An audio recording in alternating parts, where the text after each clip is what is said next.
संतो घर में झगड़ा भारी, रात दिवस मिल उठ उठ लागे, 5 डोटा एक नारी। सत साहेब। सतगुरु कबीर साहेब कहते हैं कि हे संतो, घर में बहुत भारी झगड़ा लगा हुआ है और 5 पुत्र और 1 स्त्री ये उठकर बार बार रात दिन लगे रहते हैं झगड़ा करने में, ये शांति लेने ही नहीं देते। कबीर साहब से प्रश्न किया कि किस प्रकार से ये झगड़ते हैं और कौन है ये? तो कबीर साहब समझाते हैं कि एक गांव में रामदास नाम का एक व्यक्ति रहता था। उसके 5 बेटे थे, रामू, श्यामू, मोहन, सोहन और गोपाल। और गांव के लोग कहते थे कि रामदास बहुत ही भाग्यशाली है जो उसके 5 बेटे हैं, जो उसके घर की शान है। लेकिन भीतर की सच्चाई कोई नहीं जानता था। रामदास की पत्नी बहुत ही सरल और भोली थी, लेकिन थोड़ी बुद्धि की कमी थी और बुद्धि की कमी के कारण वो छोटी छोटी बातों में उलझ जाती। कई बार घर के काम बिगाड़ देती, कभी अनाज पानी में भिगोकर खराब कर देती, तो कभी दूध उबालते समय बहा देती, दूध निकल जाता। बेटे अपनी मां पर गुस्सा करते, उस पर चिल्लाते, दिन भर उससे लड़ते झगड़ते रहते कि मां तुमसे कुछ भी ठीक नहीं होता, तुम क्यों हमारा काम बिगाड़ देती हो, तुम्हारी वजह से हम सबको शर्मिंदगी झेलनी पड़ती है। ऐसे शब्द 5 बेटे रोज कहते। उनकी आवाजें जब झगड़े में ऊंची होती तो घर का वातावरण कांप उठता। बात बात पर कलह और झगड़ा। जो 5 बेटे थे उन 5 का जो भोजन का स्वाद था वो भी अलग, सबको अलग अलग स्वाद चाहिए था। रामदास जब ये सब सुनता तो उसका हृदय टूट जाता। वो जानता था कि उसकी पत्नी सचमुच बुद्धिहीन है, परंतु वो मां है। वह अपने बेटों से ये अपेक्षा करता था कि वे उसकी कमी पर पर्दा डालें, ना कि उसे अपमानित करें। रात को रामदास अकेला बैठकर सोचता, हे ईश्वर, मेरे बेटों को मैंने संस्कार दिए, लेकिन उन संस्कारों में कहाँ कमी रह गई थी जो मेरे बेटे अपनी ही माँ का आदर करना भूल गए। पत्नी की कमी को समझकर सहन करने की जगह उसे ताने देते हैं। क्या यही परिवार की एकता है? धीरे धीरे रामदास इतना दुखी और परेशान रहने लगा कि उसका चेहरा मुरझाने लगा। काम पर भी उसका मन नहीं लगता। पड़ोसी जब पूछते, भाई क्या हुआ, इतने उदास क्यों रहते हो, तो वो बस यही कहता, घर में शांति नहीं है, तभी मेरा मन बुझा बुझा रहता है। एक दिन गांव में एक संत आए। वे रामदास के घर रुके। संध्या के समय 5 बेटों का मां से झगड़ा देखकर साधु मुस्कुराए और बोले, बेटा तुम 5 किससे लड़ते हो? रामू बोला कि ये हमारी जो मां है, ये बात बात पर काम बिगाड़ती है, बिल्कुल बुद्धिहीन है, हर काम बिगाड़ देती है। साधु ने शांत स्वर में कहा, यदि किसी के पास बुद्धि नहीं है तो क्या उसका अपमान करना उचित है? सोचो, यदि आंखें कमजोर हो जाएं तो हम क्या उसे निकाल कर फेंक देते हैं? नहीं, हम उन्हें और भी ज्यादा सुरक्षा देते हैं। उसी प्रकार यदि मां में बुद्धि नहीं है या बुद्धि की कमी है तो उसका आदर और सेवा करना तुम्हारा सबसे बड़ा कर्तव्य है। उनकी बातें सुनकर 5 बेटे चुप हो गए। साधु ने आगे कहा कि मां वो है जिसने तुम्हें जन्म दिया है। उसकी गलती तुम्हारी नजर में बड़ी हो सकती है, पर उसका प्रेम और त्याग संसार का सबसे बड़ा सत्य है। मां से लड़ाई करके तुम घर का सुख खो रहे हो और पिता का हृदय तोड़ रहे हो। उन साधु महात्मा ने रामदास को कहा कि हे रामदास, यदि ये तुम्हारी बातें नहीं मानते हैं और इसी प्रकार झगड़ा करते हैं तो निश्चित रूप से तुम्हें समझ जाना चाहिए कि अब समय आ गया इनसे अलग होने का और तुम्हें इनका त्याग कर देना चाहिए। इन्हें घर से निकाल दो। जैसे ही साधु की ये बात सुनी सभी ने तो सभी सन्न रह गए। रामदास ने कहा कि ये मेरी संतान है। तो साधु ने कहा कि क्या संतान ऐसी होती हैं? ऐसी संतान से तो निसंतान रह जाना क्या उत्तम नहीं है? यदि ये तुम्हारी बात मानते हैं तो ठीक है, लेकिन यदि ये तुम्हारी बात नहीं मानते हैं तो इनका त्याग कर दो, इसी में तुम्हारी भलाई है, अन्यथा तुम्हारा जीवन नरक बनते देर नहीं लगेगी। रामदास ने कहा कि महाराज, जीवन तो मेरा नरक बना हुआ है और शायद आप सही कह रहे हैं, समय आ गया है त्याग करने का, लेकिन एक मौका मैं इन्हें देना चाहता हूं। यदि ये सुधर जाएं तो ठीक है, लेकिन यदि नहीं सुधरे तो फिर 1 माह के पश्चात मैं इन्हें घर से निकाल दूंगा, इन्हें घर में नहीं रखूंगा। और जैसे ही ये बात सभी ने सुनी तो सभी ने कहा, नहीं पिताजी, आज के बाद हम कभी इस प्रकार नहीं झगड़ेंगे, हम आपका सम्मान करेंगे और साथ ही अपनी माता का भी सम्मान करेंगे। इसके बाद जो जीवन था रामदास का वो बदल गया। लोगों ने पूछा कि साहब, जो आपने अभी कहानी सुनाई, इस कहानी से और जो आपने अभी दोहा कहा, उस दोहे से इसका क्या संबंध है? कबीर साहब ने कहा कि ध्यान से सुनो मैंने क्या कहा। संतो घर में झगड़ा भारी, रात दिवस मिल उठ उठ लागे, 5 डोटा एक नारी। कि तुम्हारा जो ये शरीर है ये घर है तुम्हारा, और जो वो रामदास था, वो रामदास कौन है? वो तुम स्वयं हो, जो राम का दास है अर्थात भक्त। और जो 5 उसके पुत्र थे वो यही 5 डोटा और एक नारी जो उसकी दुर्बुद्धि या बुद्धिहीन पत्नी। ये सभी आपस में लड़ते हैं, जिसके कारण तुम्हारे अंदर कलह पैदा हुआ है। कैसे लड़ते हैं? न्यारो न्यारो भोजन चाहे, 5 अधिक सवादी, कोई काहू का हटा न माने, आप ही आप मुरादी। कि आपके हृदय के घर में जो भारी झगड़ा मचा हुआ है, इसमें 5 जो लड़के हैं वो हैं आपकी 5 ज्ञानेंद्रियां और दुर्बुद्धि रूपी नारी। ये आपस में मिलकर किससे लड़ते हैं? ये जीव को कष्ट पहुंचाते हैं। 5 ज्ञानेंद्रियां बड़ी ही लंपट हैं। ये अलग अलग भोजन चाहती हैं। आंखों को सुंदर दृश्य चाहिए, नाक को खुशबू चाहिए, इस जीव को अलग अलग स्वाद चाहिए, कानों को अलग अलग संगीत चाहिए। तो इस प्रकार से ये जो 5 इंद्रियां हैं, जैसे शरीर, त्वचा, इसको बढ़िया स्पर्श चाहिए, कोमल स्पर्श चाहिए। ये आपस में इनकी जो भूख है वो मिटती नहीं है, यही है इनका भोजन। और ये भोजन ये नित्य प्रतिदिन चाहती हैं।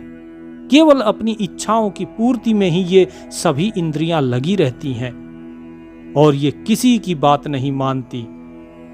कौ काहू को हटा न माने, आप ही आप मुरादी।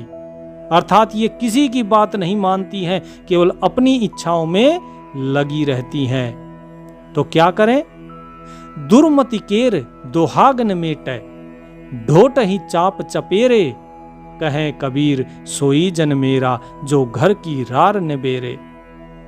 कि साधक को चाहिए कि सर्वप्रथम दुर्बुद्धि को अपना दुर्भाग्य समझकर नष्ट कर दे, अर्थात दुर्बुद्धि का त्याग कर दे और सद्बुद्धि को अपनाए।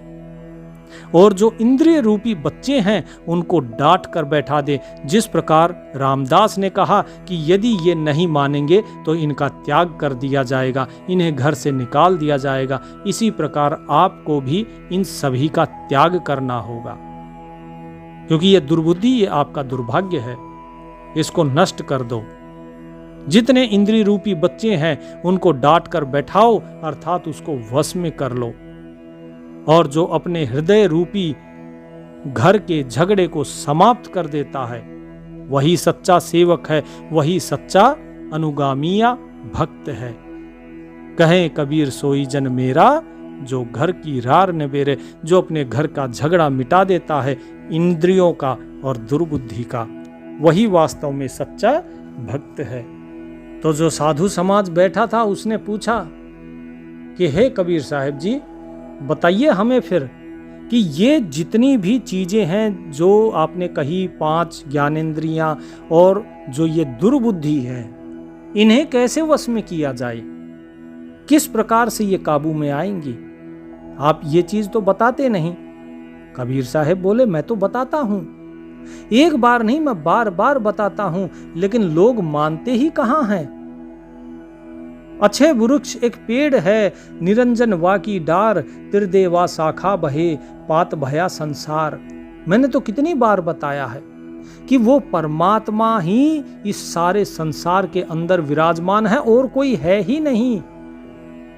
जो निरंजन है, जो काल है, वो तो उसी वृक्ष की एक डाली है, वो अलग नहीं है। और जो तीनों देवी देवता हैं, ये उसी परमात्मा रूपी वृक्ष की अलग अलग शाखाएं हैं। और ये सारा संसार, ये जो पत्ते हैं, ये भी उसी वृक्ष के ही हैं। ये सब उससे अलग नहीं है। लेकिन लोग क्या मानते हैं?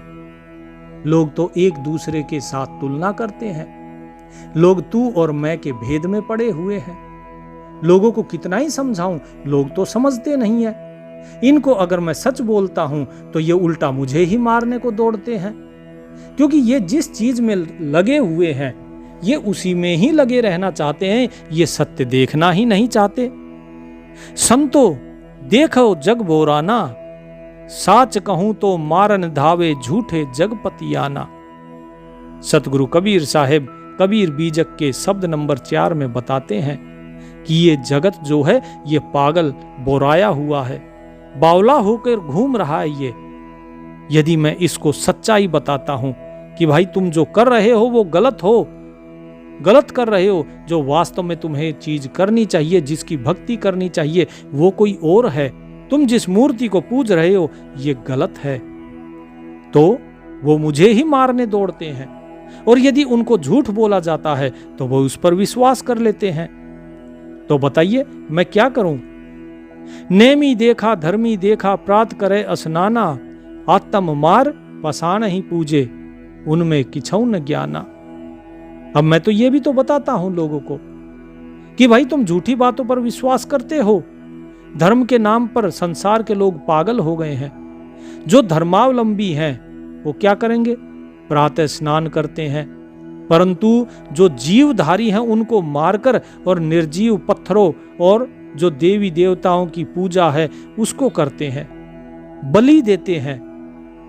जरा सोचिए, एक सजीव को मारकर उसकी बलि देकर और निर्जीव को प्रसन्न करते हैं, जैसे इनका ज्ञान ही समाप्त हो गया हो, इनके अंदर कोई बुद्धि कोई ज्ञान बचा ही नहीं हो। इस प्रकार के कर्म वो करते हैं। तो बताओ क्या ये चीज सही है? लेकिन जब मैं ये चीज बताता हूं तो वो लोग वापस मेरे ही पीछे पड़ जाते हैं, मुझे ही मारने को दौड़ते हैं। बहुतक देखा पीर औलिया, पढ़े किताब कुराना, कै मुरीद तदबीर बतावें, उनमें उहे जो ज्ञाना। कबीर साहब कहते हैं कि जितने भी पीर पैगंबर, ये जितने पीर औलिया हैं, ये भी कुरान शरीफ और अन्य जो किताबें हैं इनकी, उनको पढ़ते हैं और वही शिष्यों को बताते हैं कि स्वर्ग पाने के लिए निरीह प्राणियों की हत्या, अर्थात उनमें भी वही भ्रांति फैली हुई है, क्योंकि वो भी तो केवल हत्याओं पे ही लगे हुए हैं। बकरीद के दिन कितने ही बकरों को काट दिया जाता है, कितनी ही भेड़ों को ये काटते हैं और खाते हैं। किस लिए? यही जो पांचों इंद्रियां हैं उनमें जो जिह्वा है उसके स्वाद के लिए, अपना पेट भरने के लिए, अपने स्वाद के लिए ये लोगों को कष्ट देते हैं, जीवों को मारते हैं, काटते हैं, खाते हैं और फिर कहते हैं कि जी हमें तो जो है जन्नत नसीब होगी। कहां से जन्नत नसीब होगी? इनके अंदर भी यही भ्रांति फैली हुई है जो पंडितों के अंदर फैली हुई है। जो अज्ञानता उनमें है वही शिष्यों के मन में भी भर देते हैं। इसके साथ साथ और भी बहुत हैं। पीतर पाथर पूजन लागे, तीर्थ गर्भ भुलाना, आसन मार डिंब धर बैठे, मन में बहुत गुमाना। कि ये लोग किसको पूजते हैं? पीतल की मूर्ति को, पत्थर की मूर्ति को पूजते हैं। कहीं ये जड़ देवता को पूजते हैं, कहीं ये तीर्थों के अहंकार में कि हमने तो बड़े बड़े तीर्थों का भ्रमण किया है, हम पापों से मुक्त हैं, इस भाव में भूले रहते हैं। कई लोग आसन लगाकर बैठ जाते हैं और सिद्ध होने का दावा करते हैं। धार्मिकता का घमंड उनके अंदर बहुत ज्यादा रहता है, परंतु पूजते किसको हैं? पीतल की मूर्ति और पत्थर के जड़ देवता को, अपने आत्म तत्व को तो वो जानते ही नहीं। ये सब बताइए क्या पाखंड नहीं है? इसी प्रकार कुछ अन्य लोग भी हैं, कुछ विशेष प्रकार की वेशभूषा बना लेंगे, जैसे कोई टोपी, माला, छाप, तिलक आदि लगा लेंगे और उनको लगाकर निज स्वरूप से बेखबर होकर, अर्थात अपने आत्म स्वरूप से वे बेखबर रहते हैं और काल्पनिक रूप में खोए रहते हैं और साखी शब्द गाने के घमंड में भूले रहते हैं। बहुत से लोग आपने देखे होंगे ना, जो शब्द गाते फिरते रहते हैं, बहुत से लोग साखियां गाते रहते हैं। तो ये सिर्फ गाते हैं, ये उस पर आचरण नहीं करते। कबीर साहब यही तो कहते हैं, कीर्तनिया से कोस 20 और सन्यासी से 30, गिरही के हृदय बसों और बैरागी के शीस। कि ये कीर्तन करने वालों से तो मैं 20 कोस दूर रहता हूं, और जो सन्यासी है, जो अपने धर्म को भूलकर, इस समाज को छोड़कर, गृहस्थ को छोड़कर और जाके सन्यासी होता है और फिर मांगने के लिए वापस गृहस्थ के ही द्वार पर आ जाता है, बोले ऐसे व्यक्ति से तो 30 कोस दूर है परमात्मा। लेकिन यदि जब मैं ये बात कहता हूं तो लोग मेरी बात पर विश्वास नहीं करते और उल्टा मुझे ही बुरा भला कहते हैं। कबीर साहब कहते हैं आगे, टोपी पहरे, माला पहरे, छाप तिलक अनुमाना, साखी शब्दे गावत भूले, आत्म खबर न जाना। हिंदू कहे मोहि राम पियारा, तुर्क कहे रहमाना, आपस में दो लर लर मुए, मरम न काहू जाना। हिंदू कहता है मुझे राम प्यारा है और मुसलमान कहता है कि मुझे रहमान प्यारा है। ये दोनों आपस में लड़ते हैं, मरते हैं, लेकिन मर्म कोई नहीं जानता। एक बार एक माता, उसने जन्म दिया अपने पुत्र को, हिंदू थी। दूसरी तरफ एक मुसलमान ने, उस मुसलमान जो औरत थी उसने भी अपने पुत्र को जन्म दिया। तो जब दाइयां उनको नहलाने लगी, दोनों बच्चों को एक साथ ले जाकर और नहलाने लगी, कुछ देर के बाद वो भूल गई कौन सा बच्चा किसका था। अब जब कौन सा बच्चा किसका था, अब जब ये भूल गई तो बड़ी दुविधा हो गई कि अरे अब क्या किया जाए, क्योंकि एक तो मुसलमान का है और एक हिंदू का। कैसे पता चले हिंदू का कौन सा है, मुसलमान का कौन सा है। अपनी गलती को छुपाने के लिए उन्होंने अपने अनुमान के हिसाब से कि ये शायद हिंदू का हो सकता है, उसे हिंदू औरत के साथ बैठा दिया और जो मुसलमान औरत थी उसके पास दूसरे बच्चे को रख दिया। कुछ दिन बीते, बड़े हुए, जो सिद्दीकी था वो कट्टर मुसलमान बना और जो राम स्वरूप था वो कट्टर हिंदू बना। एक दिन कुछ स्वार्थी असामाजिक तत्वों ने दोनों के अंदर भावनाएं भड़काई। सभी लोग आपस में एक दूसरे के साथ गुटों में झगड़ा करने पहुंचे, दंगा भड़क गया। उस दंगे में हजारों लोग मारे गए। जो राम स्वरूप था उसकी मां के ऊपर सिद्दीकी ने प्रहार किया और सर पे डंडा मारा तो उसका सर फट गया। राम स्वरूप ने भी अपनी मां के सर से बहते हुए खून को देखा तो उसने उठाकर एक तेज हथियार से और सिद्दीकी की मां का हाथ काट दिया। नफरत इतनी फैली कि अनेकों अनेक लोगों ने अपने प्राण गंवा दिए और कितने ही लोग बेघर हो गए। और जब चिकित्सालय पहुंचे राम स्वरूप और सिद्दीकी अपनी माओं को लेकर, तो उन्हें खून की जरूरत पड़ी। और जब खून देने की बारी आई तो जो सिद्दीकी की मां थी उसका खून चढ़ाया गया राम स्वरूप का, क्योंकि उसका खून मेल हुआ राम स्वरूप से, और जबकि राम स्वरूप की मां का जो खून था उसका मिलान हुआ सिद्दीकी से। अब बताइए कौन हिंदू कौन मुसलमान? ना कोई हिंदू है ना कोई मुसलमान है। यही चीज तो लोग नहीं समझ पाए। हिंदू और मुसलमान केवल आपस में ये कह रहे हैं कि हमें राम प्रिय है, हमें रहीम प्रिय है, जबकि कोई इस रहस्य को समझने की चेष्टा नहीं करता कि दोनों एक ही बात कह रहे हैं, अर्थात तथ्य एक ही है, केवल शब्दों का फेर है। और ये शब्द ही तो भेद फैलाते हैं, ये शब्द ही तो झगड़े का कारण है। और इसी शब्द जाल को बुनकर ही लोग अपना उल्लू सीधा करते हैं। आजकल बहुत से लोग हैं, कल ही के सत्संग में मैंने बताया था कि काल भगवान, कहां से आया गया ये शब्द काल भगवान, कहां से आया ये शब्द कि पूर्ण परमात्मा? क्या परमात्मा अधूरा भी होता है? काल भगवान ना कभी कबीर साहब ने कहा और ना ही कभी इन्होंने कहा, आचार्य गरीबदास महाराज ने, ना ही कभी नानक जी ने कहा, ना किसी और ने। तो वही चीज कबीर साहब बता रहे हैं कि ये सब शब्द जाल है, और शब्द जाल हमेशा अपनी स्वार्थ सिद्धि के लिए बनाया जाता है ताकि लोगों को बहकाया जा सके। क्योंकि लोगों की इंद्रियां क्या चाहती हैं? नए नए स्वाद को भोगना।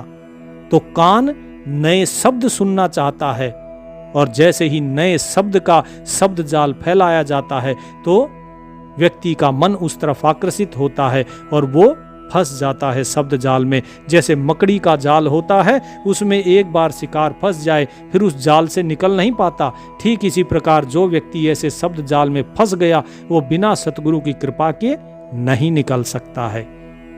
कबीर साहिब कहते हैं कि जो लोग घर घर मंत्र देते हैं, दीक्षा देते हुए घूमते रहते हैं, आजकल तो यही हो रहा है कि लोग जो हैं अलग अलग जगह पर जाके बोलते हैं कि भाई तुम आओ, हमारे आश्रम में आओ, यहाँ पर आओ, ये चैनल सब्सक्राइब करो यूट्यूब पे। हालांकि मैं भी डालता हूँ यूट्यूब पे सत्संग, लेकिन आपने देखा होगा मैं कभी नहीं कहता कि आप सब्सक्राइब करो। लेकिन ये परमात्मा की विशेष कृपा है इस दास पर कि उसने इस सत्य ज्ञान को फैलाने के लिए मुझे निमित्त बनाया। मैंने कभी नहीं कहा कि आप सब्सक्राइब करो, लेकिन उसके बाद भी ये आप लोगों की श्रद्धा और आप लोगों का प्रेम है कि मात्र 13-14 महीने में लोगों के 1000 सब्सक्राइबर नहीं होते, लेकिन 1,20,000 के आसपास सब्सक्राइबर हो चुके हैं, लगभग 100 गुना एक आम इंसान से। ऐसा क्यों? क्योंकि ये सब कुछ परमात्मा की कृपा है। तो जो कर रहा है वो परमात्मा कर रहा है, लेकिन जो व्यक्ति अपने स्वार्थ के पीछे भागता है वो शब्द जाल फैलाएगा। वो मीठे मीठे शब्द बोल के आपको कहेगा, हाँ जी आप यहाँ आओ, आप वहाँ पर जाओ, आप ऐसा करो, मैं ये हूँ, मैं वो हूँ, मैं आपका ये कर सकता हूँ, मैं आपका भला कर सकता हूँ, मैं ही सतगुरु हूँ, मैं ही सतपुरुष हूँ। और पता नहीं कई लोग तो स्वयं को भगवान भी बना लेते हैं। तो ये शब्द जाल जो हैं इनसे बचिए।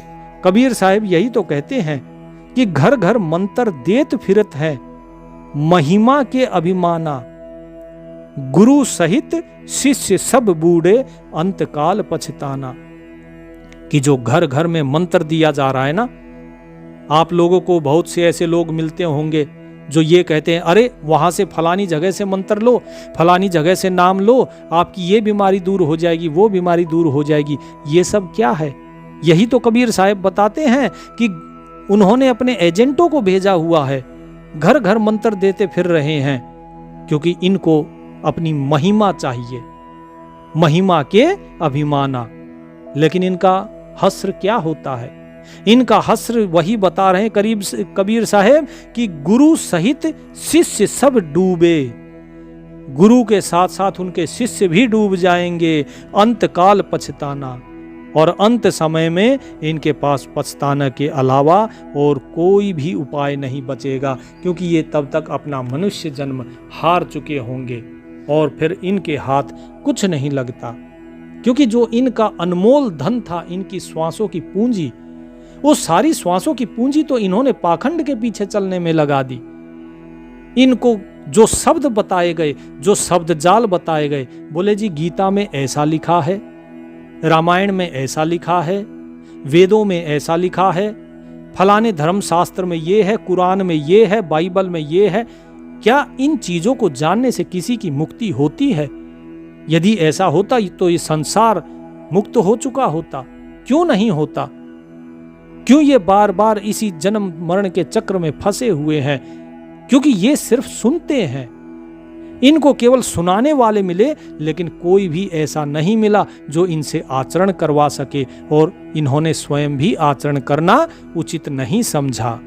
संत कबीर जी कहते हैं अंत में, कहें कबीर सुनो हो संतो, ई सब भर्म भुलाना, केतिक कहो कहा नहीं माने, सहजे सहज समाना। कि हे संतो, इस कबीर की बात भी सुन लो कि जितने भी ये संप्रदाय हैं, ये सब महिमा के अभिमान में रहकर घूम रहे हैं और ये स्वयं गुरु बन बैठे हैं। अब इनको चेलों की, शिष्यों की चाह है और ये सभी शिष्यों को डुबोने वाले हैं, क्योंकि गुरु भी अंधा है और चेले भी अंधे हो गए। जो भक्ति थी, जो श्रद्धा थी चेलों ने, वो बताई अपने गुरु को, लेकिन वो गुरु पाखंडी निकले तो उनकी श्रद्धा बेकार हो गई। तो साहिब कहते हैं कि ऐसे गुरु शिष्यों के सहित भवसागर में डूब जाते हैं और अंत काल में फिर पश्चाताप करते हैं। इसीलिए साहिब कहते हैं कि सभी भेड़िया धसान के समान भर्म भूल में पड़े हुए हैं। कितना कहा जाए, कहा नहीं मानते हैं ये लोग। तो इसीलिए इनको ज्यादा कहना सही नहीं है, क्योंकि ये सभी जैसे खाल ओढ़े हुए भेड़िया होता है ना, भेड़ की खाल में, इसी प्रकार भेड़ की खाल ओढ़कर ये भेड़िए बैठे हैं और जितनी बाकी भेड़े हैं इनको पता ही नहीं चलता, ये उनके शब्द जाल में फंसे हुए हैं। ये समझ ही नहीं पाते कि वो मालिक की जो प्राप्ति है वो केवल सहज भाव से होगी। केतिक कहो कहा नहीं माने, सहजे सहज समाना, कि कितना ही भी इनको समझा लो, ये इस बात को समझने को तैयार ही नहीं कि सहज भाव के द्वारा ही मालिक की प्राप्ति होगी। इनके अंदर वो सहज भाव है ही नहीं। सहज भाव क्यों नहीं है? क्योंकि लोग ये चाहते हैं तुरंत जैसे ही वो किसी गुरु के पास जाए तो उन्हें प्रभु का दीदार हो जाए, कोई जादू की छड़ी घुमाए और दीदार हो जाए, लेकिन ऐसा नहीं होता है। यदि ऐसा होता तो हर एक जीव सारी उम्र अय्यासी करता, ऊट पटांग के काम करता, व्यभिचार करता, लोभ करता, डकैती करता और आखिरी के 3-4 महीने किसी साधु के पास बैठकर और मुक्त हो जाता। लेकिन साहिब कहते हैं ये इतना आसान नहीं है, इतना सरल नहीं है। भक्ति करना बहुत सरल है, लेकिन उसकी परीक्षा भी देनी होती है। यदि आप परीक्षा में सफल हुए तो ही आप मुक्त होगे। तो उस परीक्षा में आप बार बार असफल होते हो, क्योंकि परीक्षा आपको बता कर नहीं दी जाती। अध्यात्म का भी एक अपना सिलेबस होता है कि आपके समक्ष परीक्षा में क्या क्या आएगा, आपको किस किस चीज पर काबू रखना है। जब परीक्षा होती है तो काम, क्रोध, लोभ, मोह, अहंकार, ईर्ष्या, द्वेष, चुगली, निंदा, मान, बड़ाई, प्रशंसा, ये सारी चीजें जो हैं, इन सब की कसौटी पर आपको परखा जाता है। आप कहां विवेक का इस्तेमाल करते हैं, कहां नहीं करते हैं। और किस प्रकार से परीक्षा होती है? परिस्थितियां पैदा करके। परमात्मा ऐसी परिस्थितियां पैदा करता है जहां पर वो आपको टेस्ट करेगा, आपको जज करेगा कि आपने उसमें किस प्रकार का व्यवहार किया। आपके पास धन आया तो क्या आपने लालच दिखाया, या आपको कोई धन अगर वैसे मिल गया आपने उसे अपने स्वार्थ के लिए उपयोग किया, या फिर उसका उपयोग आपने कहीं परमार्थ के लिए किया। आपके सामने अगर सुंदर नारी आती है और वो आकर आपसे मीठी बातें करती हैं तो आप क्या फिसल गए, या फिर आपने उसके अंदर माता या बहन का रूप देखा? क्या किया है आपने? किस प्रकार का व्यवहार किया है आपने? जब कोई आपके सामने आके किसी और की निंदा करता है तो आप उसमें संलिप्त हुए या आप उससे दूर हटे? जब आपकी कोई निंदा कर रहा है तो आपको उस पर क्रोध आया कि या आपने उसे क्षमा कर दिया? ये सभी परिस्थितियां पैदा होती हैं। कहीं कहीं पर लोगों के नुकसान होते हैं, कहीं पर फायदा होता है।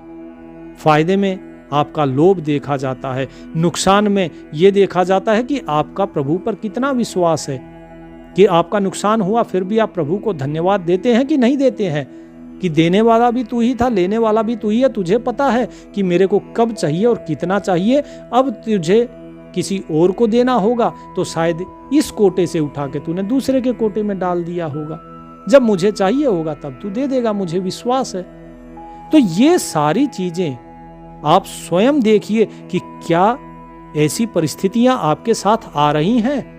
यदि आ रही हैं तो समझिए कि परीक्षा चल रही है और उस परीक्षा में आप उत्तीर्ण हो रहे हैं या फेल हो जा रहे हैं, अनुत्तीर्ण रह गए, ये देखने वाली बात है। जब तक आप परीक्षाओं में उत्तीर्ण नहीं होंगे तब तक आप अगली कक्षा में कैसे जाएंगे? क्योंकि अगली कक्षा में जाने के लिए आपको पहली कक्षा का तो जो भी सिलेबस है वो पास करना होगा ना। बस इसी प्रकार से आपको धीरे धीरे परीक्षाओं में डाला जाता है। जैसे जैसे आपकी भक्ति प्रगाढ़ होती जाएगी, आपका स्तर बढ़ता जाएगा, आपकी परीक्षाएं उतनी ही कठिन होती जाएंगी। क्या आपको किसी ने मीरा की तरह विष का प्याला दिया? नहीं दिया ना। क्या भक्त प्रहलाद की तरह आपको कहीं सांपों के बीच में या खोलते हुए तेल के कढ़ाई में किसी ने डाला? नहीं ना। आपकी परीक्षाएं ये सब हुई ही नहीं है, ना ही आप भूखे रहे हैं।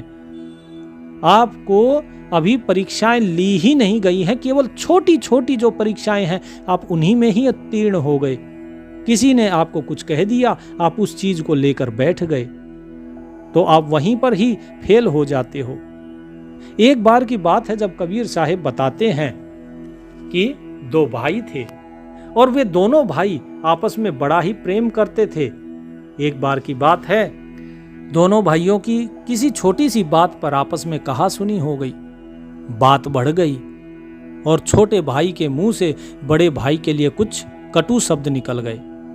दोनों के बीच यही शब्द दरार का कारण बने। बड़े भाई ने जब ये बात बाहर किसी को बताई तो उन्होंने बड़े भाई का समर्थन किया और बताया कि आपका छोटा भाई आपके पीछे भी इस प्रकार की बातें करता है। तो इस चीजों से, दूसरों की बातें सुनने से उनके मन में कटुता और बढ़ती चली गई। हालांकि समय बीतता गया और कुछ दिनों के बाद वो अलग अलग रहने लगे। कभी एक दूसरे से बात नहीं की। कई वर्ष बीत गए। उसके बाद आमने सामने यदि कभी मार्ग में आ भी जाते तो एक दूसरे से नजरें चुरा लेते। समय बीता, छोटे भाई की जो लड़की थी, कन्या थी, उसका विवाह आ पहुंचा। उसने सोचा बड़े आखिर बड़े होते हैं, जाकर मना लेना चाहिए। वो बड़े भाई के पास गया, उसके पैरों में गिरकर क्षमा मांगने लगा और बोला कि अब चलिए, विवाह का कार्य संभालिए, आप ही बड़े हैं, सब कुछ आपको ही करना है। लेकिन बड़ा भाई नहीं पसीजा, उसने साफ मना कर दिया। छोटे भाई को गहरा दुख हुआ। अब वो चिंतित रहने लगा कि किस प्रकार से बड़े भाई को मनाया जाए, जबकि विवाह में अब केवल कुछ ही दिन शेष बचे थे। तभी किसी ने बताया कि तुम्हारे भाई जो हैं वो सत्संग में जाते हैं और जिन संत का वो सत्संग सुनते हैं वो उनकी बात जरूर मानेंगे, तुम वहां पर जाओ।